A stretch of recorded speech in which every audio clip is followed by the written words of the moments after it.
এক বাড়িতে কত ষষ্ঠী খাবো? প্রত্যেকটা বাড়িতে ষষ্ঠী খেতে হবে। প্রত্যেকটা বউ নিয়ে এসে পুষিস তো, দেখিস কিরম লাগে। একটা বউ নিয়ে পুষেই পাচ্ছি না। হ্যাঁ, প্রত্যেক বাড়িতে ষষ্ঠী খাওয়ার সমস্যা কোথা থেকে? দিদা বাড়িতে যাবো তোমাকে নিয়ে আগে। আমার দিদা বাড়ির কোনো ষষ্ঠী নেই। তাহলে কি আছে? কারণ দিদারা খরচা বাঁচানোর প্ল্যানিং করে গেছে, ওই জন্য ষষ্ঠী করে না। তাই? তাহলে কি করে? কোনো পুজোও নেই, কিছুই নেই, শুধু খাওয়া।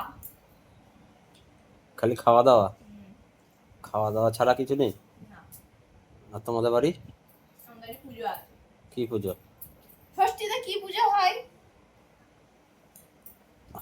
শুনেছি নাকি ষষ্ঠীতে তোমাদের বাড়ি ইলিশ, কাতলা মাছ, দই, মিষ্টি নিয়ে যেতে হয়। তুমি যে এত বছর ধরে নিয়ে গেছো কোনোদিন? হ্যাঁ, প্রথম বছরে তো এক হাঁড়ি মিষ্টি, এক হাঁড়ি দই, হাতে কাতলা মাছ। হাঁড়িটা কতটুকু? হাঁড়িটা মোটামুটি 1 কেজি 2 কেজির হাঁড়ি ছিল। 200-250 গ্রাম ভাত চাল ধরবে, এরকম এইটুকু হাঁড়ি? 200-250 গ্রামের চালের ভাত হাঁড়ি তো নেই তো মিষ্টির দোকানে। 1 কেজি 1.5 কেজি। আরে নিয়ে এসে তাহলে তুমি যখন প্রত্যেকবার নিয়ে যাও, এবার নিয়ে এসো, ভিডিওটা করবা। এবার তো বড় মা নিয়ে যেতে বারণ করেছে। অন্যবার কি নিয়ে যেতে বলে নাকি, জামাই তুমি ভর্তি ভর্তি করে নিয়ে যাবা? না, এবার বলেছে তোমার কিছুই নিয়ে আসতে হবে না, থাক। জানে জামাইকে না নিয়ে আসতে বললেও জামাই নিয়ে আসে না, ওই জন্য বারণই করে দিই। রাখতে পার। জানে এমনি কি। তা শ্বশুর বাড়িতে যাবো খেতে, আবার কি নিয়ে যাবো? আচ্ছা, মুশকিল তো। আমি আমার বাড়িতে নিয়ে আসলে আমি ডেকে নিয়ে এসে খাওয়াবো।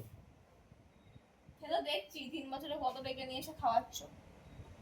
তোমাদের বাড়ির লোকই তো আসতে চায় না আমার বাড়িতে। গিয়ে নেমন্তন্ন করে আসবে, যে অমুক দিন নির্দিষ্ট দিন বলে আসবে, তোমাদের সকাল থেকে আমাদের বাড়ি নেমন্তন্ন, গিয়ে কোনোদিন করে এসেছো এরকম? তাই নিমন্ত্রণ ছাড়া আসতে পারে না?